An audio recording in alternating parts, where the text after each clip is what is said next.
Kim Jong Un meet face-to-face, shake hands at historic summit. President Trump shook hands with North Korean leader Kim Jong Un in Singapore shortly after 9 a.m. local time Tuesday, kicking off a historic summit meeting and marking a new era in relations between the U.S. and the totalitarian state known as the Hermit Kingdom. Moments later, as Trump and Kim sat side by side, the American president told a group of reporters, "We will have a terrific relationship, I have no doubt." Kim said through an interpreter that it was not easy to get here and that there were obstacles, but we overcame them to be here. About 40 minutes later, the two leaders emerged from one-on-one talks accompanied by their interpreters and made a brief appearance on a balcony. When asked how talks were progressing, Trump said, "Very good. Very, very good. Excellent relationship, thank you." Moments later, Trump and Kim were joined by their aides for expanded discussions and a working lunch. On the U.S. side, Trump was accompanied by Secretary of State Mike Pompeo, White House Chief of Staff John Kelly and National Security Advisor John Bolton.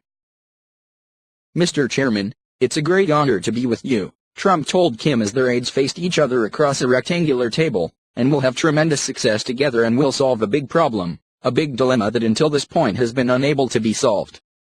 I know that working together, we will get it taken care of." He then shook hands with Kim for at least the fourth time in under an hour.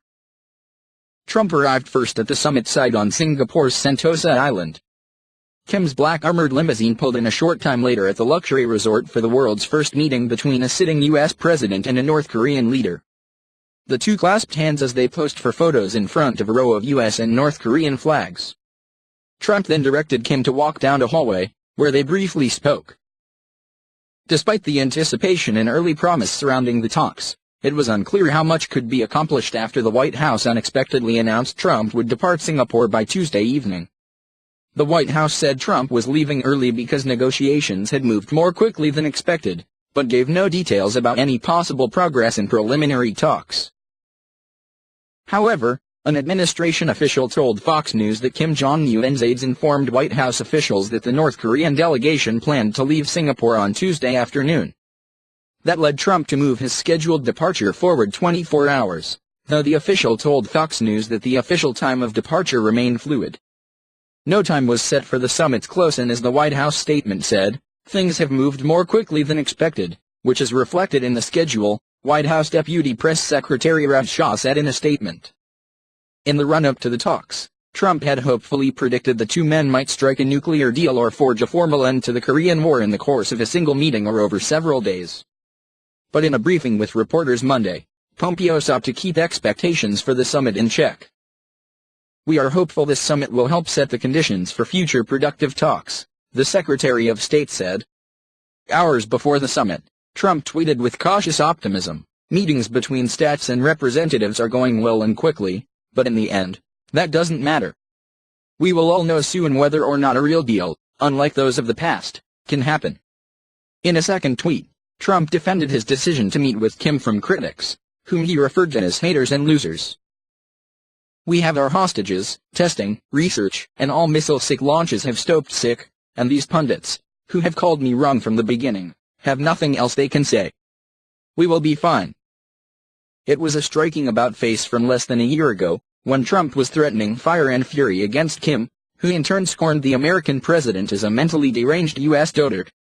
Trump arrived in Singapore fresh from a contentious G7 summit in Quebec, which saw him clash with Canadian Prime Minister Justin Trudeau over trade and tariffs.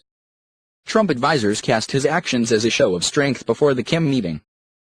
Alluding to the North's concerns that giving up its nuclear weapons could surrender its primary deterrent to forced regime change, Pompeo told reporters that the U.S. was prepared to take action to provide North Korea with sufficient certainty that denuclearization is not something that ends badly for them.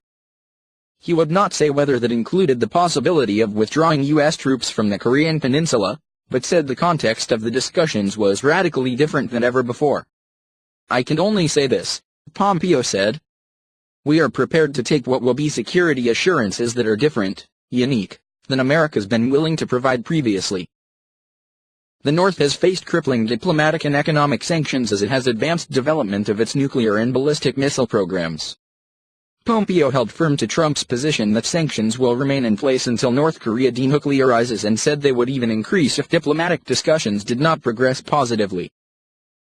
Experts believe the North is close to being able to target the entire U.S. mainland with its nuclear-armed missiles, and while there's deep skepticism that Kim will quickly give up those hard-won nukes, there's also some hope that diplomacy can replace the animosity between the U.S. and the North.